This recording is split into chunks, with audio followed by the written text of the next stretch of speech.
আসসালামু আলাইকুম। যারা বলে শরীর দুর্বল দুর্বল, এই টিপসটা ফলো করেন। কাজু বাদাম আর খেজুর দুধ রাতে ভিজিয়ে রাখছি, ব্লেন্ডার করে সবাই খাইবেন। এরপরে একটা বা দুইটা কলা দিবেন সাথে, দুইটা কলা দিলে অনেক ভালো হয়। এটার সাথে কিশমিশ দিমু, কাঠবাদাম দিমু, দেখতে দেখেন। এখন কাঠবাদাম দিমু, কাঠবাদাম পানিটা ফালাইয়া তারপর দিমু। এটা সব মিক্স করে নাকি একবার পেস্ট করলাম। আপনারা সবাই টিপসটা ফলো করবেন। কিশমিশ রাত্রে ভিজে রাখছি, কিশমিশ এটার সাথে দিয়ে দিন, দিয়ে সাইরা তারপর এটা ব্লেন্ডার করব।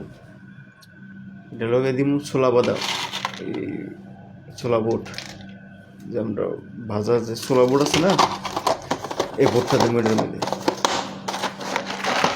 বেশি না, 100 গ্রামের মতন বুট দিলে চলবে।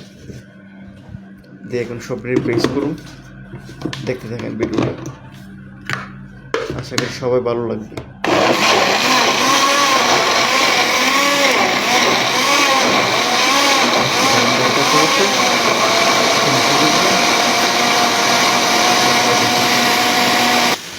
একবারও এই টিপসটা খায় দেখেন, ডেলি মানে এক সপ্তাহের ভিতর খায় দেখেন। সবাই বলেন না ভিতরে শক্তি নাই, ইয়া নাই, আল্লাহর রহমতে সব ঠিক হয়ে যাবো এগুলো খাইলে। এটার সাথে মধুটা মিক্স করেছি, মন নাই, লাস্টে দেওয়ান লাগতেছে।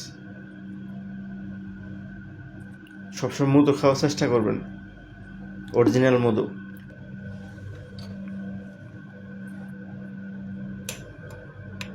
খাইয়া দেখবেন, টেস্ট আলাদা, সেই স্বাদ।